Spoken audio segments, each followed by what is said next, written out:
Melly is saying that he is innocent. His defense attorneys are saying the state can't prove its case. But it's my understanding you believed from the very beginning that Melly was responsible for your son's death and the death of Anthony. From the day one, I believe that Melly was responsible for my son's death on October 26th when I first heard the story. Because his explanation, when I finally talked to him in Cortland on a FaceTime, their response and how they was reacting, they showed no remorse. They didn't act like they was grieving, like they lost a best friend or nothing. They was, in my opinion, they was in the best spirits. They never came to town, never came to my son's funeral, never came to Sack funeral. And these are best friends. He passed straight through the county of Indian River, went to Brevard and did a music video, but he couldn't even stop and pay his condolences to his best friend's mom. He even got Jana tatted on his neck. That's why his defense attorney got him wearing turtlenecks and shirts to hide his neck, because he got the Jana tatted on his neck. That's Sack mom's name, and he got Chris' name and Sack name. And this guy, that guy is just, I have no words for that guy. What was it in particular that was said on that FaceTime that made you think that Melly was responsible?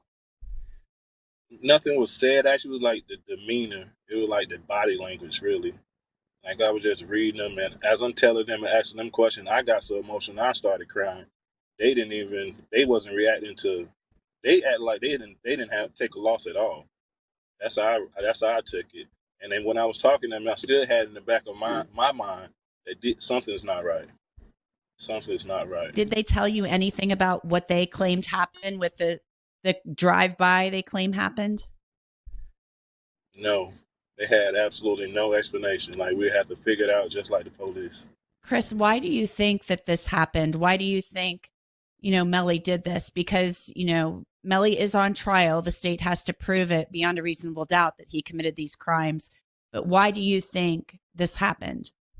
I think the story about the 200,000 with Anthony was a true story because it's not reported, but Chris told me the same story, and also it was a $500,000 play, and Melly was going to get 200,000, Sack was going to get 200,000, Chris was going to get 100,000, and as I'm hearing it from Chris, they was going to sell the YNW brand, not a record deal or nothing like that. It was like for the brand itself, and by them being founding members, they was going to get a piece of the pie. So I don't think Melly did it on his own. I think that manager guy got in his ear and did a little divide and conquer. Because if it was up to Sack, it would never be 100K management. They were going to sell the YNW name for licensing or to sell products. What do you mean they were going to sell the name? For marketing, licensing, stuff like that. I think they want to go up on the big umbrella just to push them. I think push the brand more global. That's what I'm thinking. And so you think that Melly wanted a bigger cut of that then? I think Melly didn't want to give them guys nothing. He wanted to be the only one to shine. And then they came to town next day and gave the mothers 15,000, the other mother 10,000.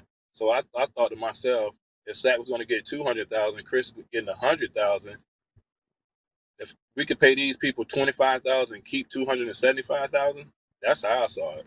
It just nothing added up. And Melly still to this day for me to hear him call them boys his best friend is an insult. That is an insult. Was there any sign of bad blood before your son's life was taken and before Anthony was killed? Or was there any tension there that you knew of? Not with Juvie, not with Chris, but you heard things about him and Anthony getting into like altercations about disputes about money over certain situations, and they got in a fight prior to that, and they said like the story that they say Sack beat him up and knocked his goals out in front of his girlfriend, and like 2 days later, I think that's when the incident happened.